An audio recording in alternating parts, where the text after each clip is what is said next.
ಅಕ್ಷರಗಳು ಎಷ್ಟು ಸುಂದರವಾಗಿದೆ ಅಂದ್ರೆ ನುಡಿ ಮುತ್ತುಗಳ ತರ ಇದೆ. ಈಗ ನಿಮ್ಮ ಕಂಠಸಿರಿಯಿಂದ ಮಹಾದೇವನನ್ನ ಪ್ರಾರ್ಥಿಸೋಣ. ಎಲ್ಲರಿಗೂ ಶರಣು ಶರಣು ಶರಣಾರ್ಥಿ. ರಾತ್ರಿ ಎಲ್ಲ ಕಾರ್ಯಕ್ರಮ ಕೊಟ್ಟು ಗಂಟ್ಲು ಕಟ್ಕೊಂಡೈತೆ, ಸ್ವಲ್ಪ ಗಂಟ್ಲು ಬಿಡ್ಲಿ ಅಂತ ಒಂದು 4 ಮಾತುಗಳನ್ನು ಆಡ್ತೀನಿ. ನಾನು ಏನೇನೂ ಅಲ್ಲ, ನಮ್ಮದು ಜನಪದ. ನಾನು ಸಣ್ಣವನಾಗಿದ್ದಾಗಲೇ ನಮ್ಮ ತಾಯಿ ಜೊತೆಗೆ ನಾವು ಕೆಲಸಕ್ಕೆ ಹೋದಾಗ ಆ ಕಡೆ ಕೇಳುವಾಗ ನಮ್ಮ ತಾಯಿ ಪದ ಆಡೋಳು, ಅವಳಿಗೆ ಹಿಮ್ಮೇಳ ಕೊಡೋದು ನಾವು. ಅದು ಯಾವ ಪದ ಅಂದರೆ, ಅಂದಾವರೆ ಕೆಂದಾವರೆ ಮತ್ತೆ ತಾವರೆ ಪುಷ್ಪ, ಚಂದಕ್ಕೆ ಮಾಲೆ ಬಿಲ್ಪತ್ರೆ, ಮಾದೇವ ನಿಮಗೆ ಚಂದಕ್ಕೆ ಮಾಲೆ ಬಿಲ್ಪತ್ರೆ, ತುಳಸಿ ದಳವ ಮಾದೇವನ ಪೂಜೆಗೆ ಬಂದು, ಮಾದೇವ ನಿಮ್ಮ ಸೂಜುಗಾದ ಸೂಜು ಮಲ್ಲಿಗೆ, ಮಾದೇವ ನಿಮ್ಮ ಮಂಡೆ ಮ್ಯಾಲೆ ದುಂಡು ಮಲ್ಲಿಗೆ. ಇದು ಮೂಲ ಜನಪದ. 13 ವರ್ಷಕ್ಕೇ ಈ ಜನಪದ ಹಾಡುಗಳನ್ನ ಪ್ರಾರಂಭ ಮಾಡಿದ್ದು. ಹಲವಾರು ತಪ್ಪುಗಳು ಮಾಡ್ತಾರೆ, ಹಳೆ ಬೇರು ಹೊಸ ಸಿವರು. ಈಗ ಆಡಿರ್ತಕ್ಕಂಥವರು ಅಂದಾವರೆ ಮುಂದಾವರೆ ಮತ್ತೆ ತಾವರೆ ಪುಷ್ಪ, ಚಂದಕ್ಕಿ ಚಂದಕ್ಕಿ ಅಲ್ಲ, ನೀನು ಚಂದಕ್ಕೆ ಮಾಲೆ ಬಿಲ್ಪತ್ರೆ, ನೀನು ಕೊರಳೆಲ್ಲ ಮಾಲೆ ಹಾಕೊಂಡ್ರೆ ಏನು ಚಂದ ಕಂಡೆಯಪ್ಪ ಮಾದೇವ. ಇದು ಪದದ ಅರ್ಥ. ಹಾಗೆ ನಾನೇನೇನೂ ಅಲ್ಲ, ನಾನು ಡಾಕ್ಟರ್ ರಾಜ್ಕುಮಾರ್ ಪರಮ ಭಕ್ತರು. 99 ಸಲ ನೋಡಿದ್ದೀನಿ ಬಂಗಾರ ಮನಸ್ಸು ಸಿನಿಮಾನ. ಆವತ್ತಿನ ಕಾಲಕ್ಕೆ ಅವ್ರ ಸಿನಿಮಾ ಅಷ್ಟು ಯಾವ ಸಿನಿಮಾಗಳನ್ನೂ ನೋಡ್ದವನಲ್ಲ.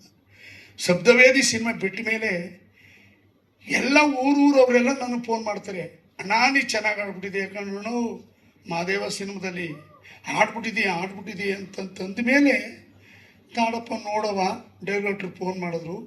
ನಾನು ಎಲ್ಲರೂ ಕರ್ಕೊಂಡೋದು, ನಾನೇ ಆಡಿದ್ದೀನಪ್ಪ, ನಮ್ಮ ಇಷ್ಟು ಜನಗಳನ್ನು ಫ್ರೀ ಆಗಿಬಿಡಪ್ಪ ಸಿನಿಮಾ ನೋಡ್ಬಿಡ್ತೀವಿ ಅಂದೆ ಮಳವಳ್ಳಿಲಿ ಮಹಾಲಕ್ಷ್ಮಿ ಥಿಯೇಟ್ರಲ್ಲಿ. ಅದೇನಾಗಲ್ಲಪ್ಪ, ದುಡ್ಡು ಕೊಟ್ಬಿಟ್ಟು ಹೋಗಿ ಅಂದ. ಹೋದ್ರು ಹೋಗ್ಕೊಳ್ಳಿ, 15 ಜನಗಳಿಗೂ ಟಿಕೆಟ್ ತಗೊಂಡು ಹೋಗಿ ಸಿನಿಮಾ ನೋಡಿಸ್ದೆ. ಬರೇ ಈಗಲೂ ನಾನು ಎಲ್ಲ ಊರಿನಲ್ಲಿ ಕತೆ ಆಡುವಾಗಲೇ ಹೇಳ್ತೀನಿ, ಈ ಸಿನಿಮಾ ಒಳ್ಳೆಯ ಅದ್ಭುತವಾಗಿ ಬಂದೈತೆ.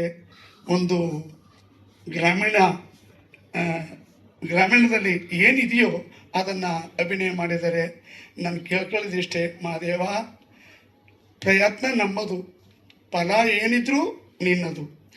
ನಮ್ಮ ಕೂಗು ನಮ್ಮ ಕಷ್ಟ. ಇಷ್ಟು ಜನಗಳೆಲ್ಲ ಸಿನಿಮಾ ತೆಗಿಬೇಕು ಅಂದರೆ ಭಾಳ ಕಷ್ಟಪಟ್ಟು ಸಿನಿಮಾ ತೆಗೆದಿದ್ದೀರ, ಜನಗಳಿಗೆ ಮುಟ್ಟೋ ರೀತಿ ತೆಗೆದಿದ್ದೀರ. ಇನ್ನು ಹಲವಾರು ಸಿನಿಮಾಗಳು ಯಾವ್ದು ನೋಡಿದ್ರು ಬರೀ ಕತ್ತಿ ಮಚ್ಚು ಚಾಕು ಚೂರಿ ಇದಿದ್ದನ್ನೇ ನೋಡ್ತಾರೆ. ಆ ರೀತಿ ಆಗಬಾರ್ದು. ಈ ರೀತಿ 100 ದಿನ ಓಡಲಿ ಅಂತ ನಾನು ಡೈರೆಕ್ಟರ್ಗಳಿಗೆ ಅವತ್ತು ಹೇಳಿದೆ, ಈ ಹಾಡಾಡೋ ದಿನ ಇದು 100 ದಿನ ಓಡಲಿ ಮಾದೇವ, ಚೆನ್ನಾಗದೆ. ನಾನು ಸುಮಾರು ಏನೂ ಗೊತ್ತಿಲ್ಲ, ಸಂಗೀತ ಗೀಂಗೀತ ಏನೂ ಗೊತ್ತಿಲ್ಲ ನನಗೆ. ಬರೀ ಮನೆಯಲ್ಲಿ ಕೋರಣೆ ಮಾಡ್ಕೊಂಡು ಊಟಕ್ಕೆ ಸಲುವಾಗಿ ಪದ ಕಲ್ತದ್ದು. ಆವತ್ತಿನ ದಿನ ಎಷ್ಟು 1972ರಲ್ಲಿ ನಾವು ಈ ಕಥೆಗಳನ್ನು ಕಲ್ತ್ಕೊಂಡು 30 ರಾತ್ರಿ ಕತೆ ಹಾಡಿ ನಾನು ಸಾವಿರಾರು ಗೀತೆಗಳು ಹಾಡಿದ್ದೀನಿ. ಟಿ ಜಿ ಲಿಂಗಪ್ಪ ಅವರು, ಉಪೇಂದ್ರ ಕುಮಾರ್ ಅವರು, ಮನೋರಂಜನ್ ಪ್ರಭಾಕರ್ ಅವರು, MS ಮಾರುತಿ, ರಾಜನ್ ನಾಗೇಂದ್ರ ಅಂಥ ದೊಡ್ಡ ದೊಡ್ಡ ಮಹನೀಯರ ಜೊತೆಲೇ ಈ ಮ್ಯೂಸಿಕ್ ಮಾಡಿ, ಹಂಸಲೇಖ ಅವ್ರ ಜೊತೇಲಿ ಎಲ್ಲರ ಕೈಲೂ ಮ್ಯೂಸಿಕ್ ಮಾಡಿ ಹಲವಾರು ಕ್ಯಾಸೆಟ್ಗಳನ್ನ ಹೊರತಂದಿದ್ದೀನಿ. ಡಾಕ್ಟರ್ ರಾಜ್ಕುಮಾರ್ ಅವರು, ಜಯಸುದಾಸ್ ಇಬ್ಬರು ಬಿಟ್ಟು PB ಶ್ರೀನಿವಾಸು, SC ಬಾಲಸುಬ್ರಹ್ಮಣ್ಯಂ, ಸುಶೀಲಮ್ಮ, ಜಾನಕಮ್ಮ, ಮಂಜುಳಾ ಗುರುರಾಜು, ಸಂಗೀತ ಕಟ್ಟಿ, ನಂದಿತಾ, BR ಛಾಯಾ ಎಲ್ಲರ ಜೊತೆಗೂ ಹಾಡುಗಳನ್ನು ಹಾಡಿಸಿದ್ದೀನಿ. ಯಾಕೆಂದರೆ ಕ್ಯಾಸೆಟ್ ಚೆನ್ನಾಗಿ ಓಡಲಿ ಅನ್ನೋದಕ್ಕೋಸ್ಕರ ಮಾಡಿದ್ದೀನಿ. ನಾನು ಕೇಳ್ಕೊಳ್ಳೋದಿಷ್ಟೇ, ಮಹಾದೇವ ನಿನ್ನ ಪಾದ ನಂಬಿದ್ದೀನಿಯಪ್ಪ, ನಾನೇನು ದೇವರಲ್ಲ, ನಮ್ಮ ಈ ಮಹಾದೇವ ಅಂತಕ್ಕಂಥ ಹೆಸರನ್ನೇ ನಿನ್ನ ಹೆಸರು ಇಟ್ಟು ಇವತ್ತು ಸಿನಿಮಾ ಮಾಡಿದ್ದಾರೆ. ಇದು 100 ದಿನಗಳು ಓಡಲಿ, ಒಂದು ವರ್ಷಾನುಗಟ್ಟಲೆ ಓಡಲಿ ಅಂತ ನಾನು ಕೇಳ್ಕೊಂತೀನಿ. ಆ ಮಹದೇಶ್ವರ ಅನುಗ್ರಹ ನಮ್ಮೆಲ್ಲರಿಗೂ ಉಂಟಾಗಲಿ ಅಂತ ಡೈರೆಕ್ಟ್ರು ಭಾಳ ಚೆನ್ನಾಗಿ ಬರೆದವರೇ, ಪುಣ್ಯಾತ್ಮರು, ಸಾಹಿತಿಗಳು, ಹಾಗೆ ಮ್ಯೂಸಿಕ್ ಮಾಡಿರ್ತಕ್ಕಂಥವ್ರು ಅಲ್ಲಿಗೆ ತಕ್ಕನಾಗಿ ಜನಪದ ಶೈಲಿಯಲ್ಲೇ ಇದನ್ನು ಮ್ಯೂಸಿಕ್ ಮಾಡಿದ್ದಾರೆ. ಜೀವ ಎಗಿರಿ ಬಂತು ಕೈಯಾಗ, ಅದ್ಯಾಕೋ ನಿನ್ನ ಆವ ಭಾವ ಎಲ್ಲ ಕಂಡಾಗ, ಮಹಾದೇವ ನಿನ್ನ ಭೇಟಿ ಮಾಡೋದೆಂಗೆ ಇವಾಗ, ಯಾವ ಥರ ಧೈರ್ಯ ಮಾಡೋದು ಮಹಾದೇವ ನಿನ್ನ ಮುಂದೆ ಬಂದು ಹೆಂಗೆ ನಿಲ್ಲೋದು, ನೀನಾರ ಹೇಳು ಹೆಂಗೆ ನಿನ್ನ ಮನಸ್ಸು ಗೆಲ್ಲೋದು. ನೋಡಿದೊಡೆ ನಡುಕ ಶುರುವಾಯಿತು, ಮಹಾದೇವ ನಿನ್ನ ವರ್ಷೆ ಕಂಡು ಗಾಬರಿ ಆಗೋಯ್ತು, ಆದರೂ ನಿನ್ನ ಪಾದೇ ಗತಿ ಎಂದು ಬಂದಾಯಿತು.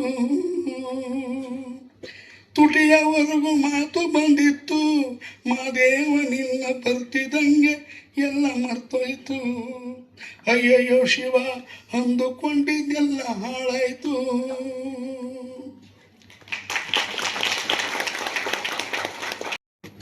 ಸ್ವಾಮಿ ಮಹಾದೇವ ಭಾಳ ಅವ್ರ ಬಾಯಲ್ಲೇ ಬಂತು, 23 ವರ್ಷಗಳಿಂದ ಭಾಳ ಕಷ್ಟಪಟ್ಟಿದ್ದೀನಿ ಅಂತ. ಯಾರು ಹಿಂದಲದನ್ನು ನೆನೆಸ್ಕೊಂತಾರೋ ಅವರಿಗೆ ಭಗವಂತ ಯಾವತ್ತೂ ಕೈ ಬಿಡೋದಿಲ್ವಂತೆ. ಮುಂದಕ್ಕೆ ಒಂದು ದಾರಿ ಒಂದು ತೋರ್ತಾನಂತೆ. ಹಿಂದಲದ ಯಾರು ಮರೀತಾರೋ ಮುಂದಕ್ಕೆ ದಾರಿ ಯಾರಿಗೂ ತೋರೋದಿಲ್ವಂತೆ. ಹಿಂದಲದ ನೆನಕಂತನೇ ಇರಬೇಕು. ಅದಕ್ಕೇ ಎಷ್ಟೇ ತಿರುಗಿ ಬೆಳೆದ್ರೇನಂತೆ ಬಂದಿದ್ದ ದಾರಿ ಮರಿಬಾರ್ದಂತೆ. ಸಬ್ದೇವಿ ರಾಜ್ಕುಮಾರ್ ಅವರಿಗೆ ಹಂಸಲೇಖವ್ರು ಬರೆದಂಥ ಹಾಡು. ಎಷ್ಟೆತ್ತರಿಗೆ ಬೆಳೆದ್ರು ನಾವು ಬಂದಿರೋ ದಾರಿ ಮರಿಬಾರ್ದು ಅಂತ ಅವರೇ ಬರೆದವರೇ.